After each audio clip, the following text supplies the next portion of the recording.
স্লেটের মধ্যে একটি প্রবাদ লেখা আছে, সব দোষ নন্দ ঘোষ। এই প্রবাদটি পশ্চিমবঙ্গের প্রায় সবাই বলে থাকেন। প্রশ্ন হলো,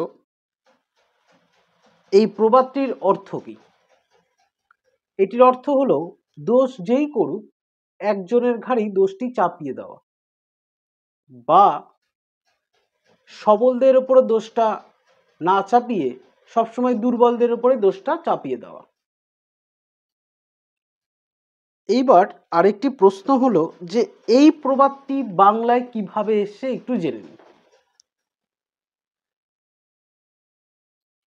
নন্দ ঘোষ কথাটি রয়েছে, সব দোষ নন্দ ঘোষ।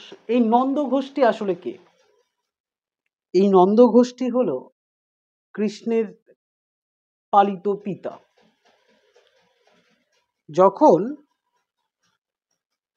কৃষ্ণের জন্ম হয় এবং তারপরে বাসুদেব রেখে আসে এই নন্দ ঘোষের বাড়িতে, এবং দিন দিন কৃষ্ণের দুষ্টমির পরিমাণ এতটাই বেড়ে গিয়েছিল যে ঘোষপল্লীর সবাই অবজেকশন করতে শুরু করে এই নন্দ ঘোষকে।